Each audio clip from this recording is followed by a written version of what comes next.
शिव शिव रुद्रेश्वराय शिवकर स्वर प्रिय लिंगेश्वराय भूतनाद शिव नर्तन प्रियाय सकल लोक सर्व साक्षी स्वरूप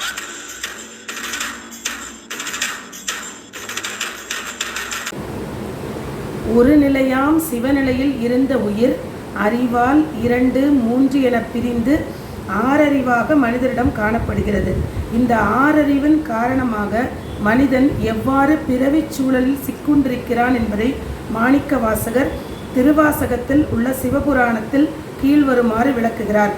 புல்லாகி பூடாய் புழுவாய் மரமாகி பல்விருகமாகி பறவையாய் பாம்பாகி கல்லாய் மனிதராய் பேயாய் கணங்களாய் வல்லசுரராகி முனிவராய் தேவராய் செல்லா நின்ற இத்தாவர சங்கமத்துள் எல்லா பிறப்பும் பிறந்திழைத்தேன் எம்பெருமான் மெய்யே உன் பொன்னடிகள் கண்டின்று வீடுற்றேன். புல்லாகி பூடாய் புல்லாக பிறந்தபோது எம்பெருமானே என்னை இப்படி மண்ணோடு மண்ணாக தலையில் படிய படைத்திருக்கிறாயே, நான் கொஞ்சம் தலை நிமிர்ந்து நிற்குமாறு எனக்கு அருளக்கூடாதோ என்று கேட்டேன். நீயும் அதற்கிணங்கி என்னை பூண்டாக படைத்தாய். புழுவாய் பூண்டாக பிறந்தபோது என்னை தலை நிமிர படைத்தவனே, நான் நிமிர்ந்து நின்றாலும் ஒரே இடத்தில் அசையாமல் நின்று கொண்டிருக்கிறேனே, என்னை கொஞ்சம் அசையும்படிக்கு அருளக்கூடாதா என்று கேட்டேன். நீயும் என்னை அங்கும் இங்கும் அசையும் புழுவாக படைத்தாய். மரமாகி புழுவாக பிறந்தபோது எம்பெருமானே அங்குமிங்கும் ஊர்ந்து செல்லும்படி இருந்தாலும் வெயிலில் விரும்பி போகின்றேன். வேறு உயிரினங்கள் மிதித்தால் எளிதில் நசுங்கி போகின்றேனே, இவ்வாறு நொது நொதுப்பாக இல்லாமல் உறுதியாக இருக்குமாறு அருளாயோ என்றேன். நீயும் அதற்கிணங்கி என்னை உறுதியான மரமாக படைத்தாய். பல் விருகமாகி மரமாக பிறந்ததும் எம்பெருமானே உறுதியாக இருந்தாலும் மீண்டும் அசைய முடியாதபடி ஒரே இடத்தில் இருக்குமாறு என்னை படைத்து விட்டாயே, நான் உறுதியாகவும் நகரும்படியும் எனக்கு அருளாயோ என்று வேண்டினேன். நீயும் அதற்கிணங்கி என்னை ஆடு மாடு சிங்கம் புலி என பலவாறு மிருகங்களாக படைத்தாய். பறவையாய் பல்வேறு மிருகங்களாகவும் பிறந்து உழன்ற நான் சுவாமி உறுதியாகவும் நகரும்படியும் இருக்கும் நான் நடந்தும் ஓடியும் வேறு வேறு இடங்களுக்கு செல்ல நேரமாகிறது. பல தடைகளும் இருக்கிறது. அவ்வாறு இல்லாமல் நினைத்தவுடன் வேகமாக வேண்டிய இடத்திற்கு பறந்து செல்லுமாறு அருளாயோ என்றேன். நீயும் அதற்கிணங்கி பறவையாக படைத்தாய். பாம்பாகி பறந்து செல்லும் போது வேடர்கள் தாக்கி இறந்து விடுவதால் நான் தாக்கி பிறரை அதாவது எதிரிகளை கொல்லும்படி எனக்கு அருளாயோ என்றேன். நீயும் அதற்கிணங்கி என்னை பாம்பாக படைத்தாய். கல்லாய் பாம்பாக பிறந்து பலரையும் நான் கடித்து கொல்லும் போது அவர்களும் என்னை அடித்து கொண்டனர்.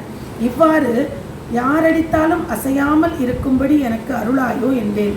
நீயும் அதற்கிணங்கி குறையாத வடிவில் எப்போதும் விளங்கும் குன்றாக கல்லாக என்னை படைத்தாய். மனிதராய் கல்லாக பிறந்த நான் எத்தனையோ பிறவிகளை எடுத்தேனே, இன்று அசையாமல் ஓரிடத்தில் நின்று கொண்டிருக்கின்றேனே, இவ்வாறெல்லாம் நான் உழன்று கொண்டிருக்க காரணம் யாது என்பதை எனக்கு அறியும்படி அருளாயோ என்றேன். நீயும் அதற்கிணங்கி என்னை மனிதனாக படைத்தாய். பேயாய் மனிதனாக பிறந்த நான் காரணத்தை அறிவதை விடுத்து புலன் இன்பங்களை அனுபவிக்க ஆரம்பித்தேன். ஆசை தீர இன்பங்களை அனுபவித்து முடிக்கும் முன்னர் மரணம் வந்துவிட்டது. ஆதலால் இந்த புலனென்புகளை எல்லையில்லாமல் அனுபவிக்கும் தன்மையை எனக்கு அருளாயோ என்று கேட்டேன். நீயும் அதற்கிணங்கி என்னை பேயாக படைத்தாய். கணங்களாய் எந்த மனிதன் எதை அனுபவித்தாலும் அவனுக்குள் இறங்கி நானும் அதை அனுபவித்து கொண்டே வந்தேன். அவ்வாறு அனுபவிக்கும் நான் விரும்பியபடி பிற மனிதர்களை ஆட்டி வைக்கவும் ஆணையிடவும் அதிகாரம் இல்லாதவனாக இருக்கிறேன் என வருந்தினேன். எப்போதும் போல் என்னுடைய வருத்தம் நீங்கும்படி அருளாயோ என்றேன். நீயும் அதிகாரத்தை தந்து பூதகணங்களில் ஒன்றாக என்னை படைத்தாய். வல்லசுரராகி அப்போது நான் எம்பெருமானிடம் சென்று அதிகாரம் இருந்தாலும் அது உனக்கு கட்டுப்பட்டதாக இருக்கிறதே, இதுபோலன்றி என்னுடைய விருப்பம் போல் எவரை வேண்டுமானாலும் எப்படி வேண்டுமானாலும் ஆட்டி வைக்கும் ஒரு சர்வாதிகாரத்தை எனக்கு அருளாயோ என வேண்டினேன். நீயும் அதற்கிணங்கி என்னை வலிமையுள்ள அசுரனாக படைத்தாய். முனிவராய் அவ்வாறு அசுரனாக பிறந்து எல்லோரையும் ஆட்டி வைத்தபோது அவர்கள் என்னை தூற்றினார்கள். அப்போது நான் எம்பெருமானிடம் சென்று எப்படி அதிகாரம் செய்தாலும் பிறர் என்னை தூற்றாது போற்றும்படி அருளாயோ என வேண்டினேன். அவனும் அதற்கிணங்கி முனிவனாக படைத்தான். தேவராய், எத்தனை சாபங்களை கொடுத்தாலும் எல்லோரும் என்னை தெய்வமாக வணங்கினர். ஆனால் நான் இறந்த பின் எல்லோரும் என்னை மறந்து விடுகின்றனர். ஆதலால் எம்பெருமானே, நான் இருக்கும் போதும் இறந்த பின்னும் என்னை எல்லோரும் வணங்கும்படியோ அல்லது இரவாத தன்மை உள்ளவனாகவோ இருக்க அருளாயோ என வேண்டினேன். நீயும் அதற்கிணங்கி என்னை தேவர்களில் ஒருவனாக படைத்தாய். செல்லா நின்ற இத்தாவர சங்கமத்துள் தேவனாக பிறந்த நான் தொடர்ந்து பிறக்கவோ இறக்கவோ மாறவோ முடியாமல் தவித்தேன். கல்லாக இருந்தது போலவே இப்போதும் பலரும் கல்லில் சிலையாக வடித்து வழிபடும் செல்லாத பிறவியில் சிக்கிக் கொண்டேனே என தவித்தேன். ஆகா, சிவன் வழியில் செல்லாது என் வழியில் வந்தேன். அவனும் என்னை தடுக்காது கேட்டதை கொடுத்தானே, இதுவோ மெய்யான கருணை என கேட்டேன். தவித்தேன், புலம்பினேன்.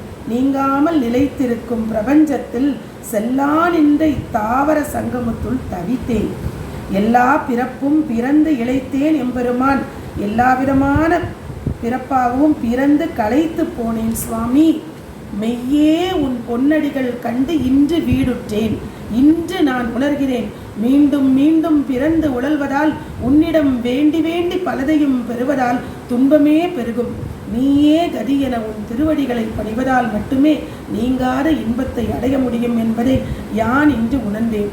உன் திருவடிகளை பணிந்து திருவடி நிழலை வீடு பேற்றை அடைந்தேன் என்கிறான். என்னே இப்பொருள் விளக்கம். யான் படித்து மகிழ்ந்த இந்த விளக்கத்தை நீங்களும் படித்து கண்டு மகிழ்வீர்களாக. இது சிவமரம் உத்திராக்கம் என்னும் நூலில் நான் படித்தது.